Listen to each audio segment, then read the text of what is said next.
A group of 6 climbers went on a difficult journey. They walked and climbed a lot for many days. Finally, on May 9th and 10th, they reached high camp. They were very tired, so they took a break and rested there. On May 11th, 2011, they were lucky to have clear skies and calm winds, but it was super cold. This was their chance to reach the summit before strong winds made it too dangerous.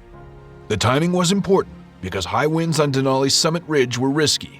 If they missed this chance, they might be stuck at camp without knowing when they could try again. The team started their climb from the 17,200 feet high camp with determination.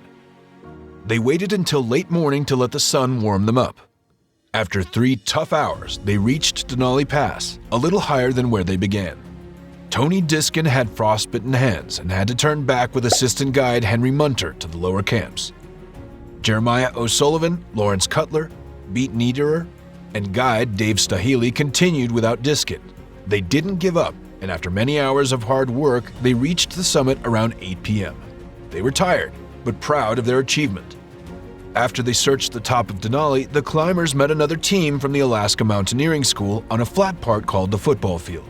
But strong winds made the other team go back down. Staheli and his team didn't give up and kept going. They got closer to the summit and took pictures before starting to go down around 10:45 p.m. But when it got dark, things got really scary. The fading light made it hard to see. They were tired and cold when they reached a steep slope called Pig Hill, where something terrible happened. Jeremiah O'Sullivan tripped and caused a chain reaction. The whole team slid down the icy slope for at least 300 feet. It was really terrifying. O'Sullivan broke his leg, Staheli got a rib fracture, Niederer dislocated his shoulder, and Cutler hurt his back. They didn't use snow pickets, which would have kept them safe, and that turned out to be a bad decision. They were tied together, but without proper protection, they were in danger.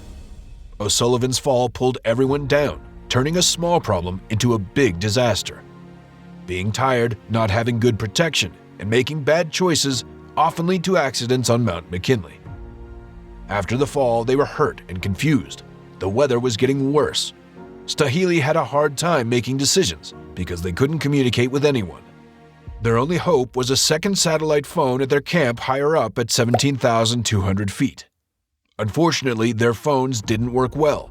Staheli's phone got damaged when he tried to fix it, and the other phones couldn't connect with the higher camp. It seemed like the weather was against their rescue plans. According to the report, Staheli's assistant, who had gone back to camp earlier because of a frostbite problem, didn't have a phone that could receive their distress call. Even if they had reached someone, the bad weather made it impossible to rescue them right away. Staheli accidentally broke the antenna of their satellite phone while trying to connect with someone, which added to their frustration.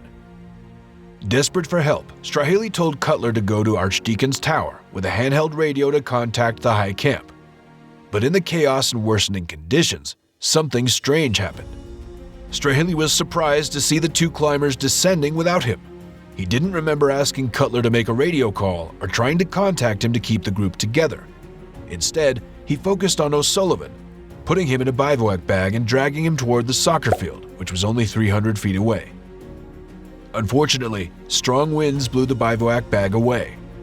Undeterred, Staheli improvised, using O'Sullivan's backpack as insulation against the cold snow because he didn't bring an Insulite pad, which was required by the contract with McKinley concessionaries. Without the pad, shovel, or snow salt, they were vulnerable and couldn't build a shelter or protect O'Sullivan from the freezing winds. Since Staheli lost his own parka, which he gave to O'Sullivan, he was at risk of hypothermia. He had to make a life or death decision and quickly descended to the high camp to avoid this serious danger. The report says that Staheli left O'Sullivan behind because he knew there was little he could do in that situation, and his only option was to go to the high camp and get help. Around midnight, by chance, Staheli found Cutler and Niederer on the dangerous northwest side of Archdeacon Tower's ridge. Staheli told them that the best plan was to descend to Denali Pass while he looked for shelter. He would then continue his descent down the Autobahn to the high camp to get assistance. Cutler remembers Staheli's serious warning that descending from Denali Pass could lead to death. But Staheli's memory seemed unclear about the serious warning regarding Denali Pass. However, he admitted that he probably mentioned the danger of the Autobahn. The three climbers, without being tied together by ropes, started their descent. Strahely went ahead to stay warm, leaving his clients behind in a blur of movement. Cutler struggled to keep sight of Strahely, while Niederer fell behind and eventually disappeared from view. Around 1 a.m. at Zebra Rocks, the expected strong winds arrived, blowing at a bone-chilling freeze of 70 to 80 miles per hour.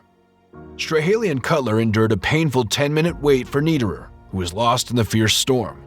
Realizing that waiting longer was pointless, Strahely told Cutler that they would descend on the Harper Glacier side of the ridge, avoiding a dangerous icy section they had climbed earlier. While Strahely continued descending, Cutler either didn't hear or understand the instructions and lost sight of the guide. The situation became critical, and they each had to rely on themselves for survival. Surprisingly, it seems that Strahely failed to pass on the warning to his clients, as Cutler didn't mention it. Furthermore, Strahely hadn't seen either of them since their paths separated an hour before. According to Cutler's account to investigators, he moved quickly after his conversation with Strahely. He last saw the guide near Denali Pass, descending from the freezing altitude of 18,200 feet.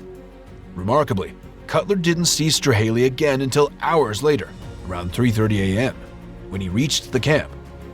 Strahely, determined to organize a rescue, faced another problem. John McGee, the assistant guide at the camp, didn't have a radio.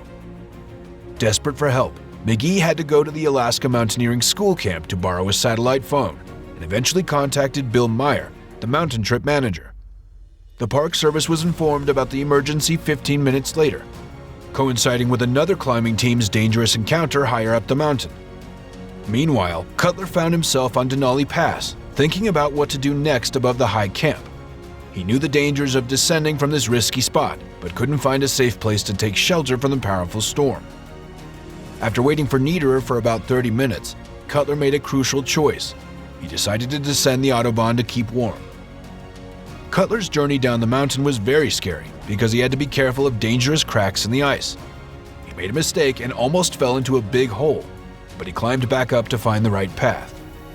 The strong wind and blowing snow made it even scarier. But Cutler didn't give up. He kept going down and some other climbers saw him. They rushed to help him even though the storm was getting worse. They showed him that they were there for him. The storm was so strong that it broke the snow walls and damaged their tent at the high camp. They needed help, so they asked the Alaska Air National Guard for assistance. The Guard quickly sent a plane to search for them.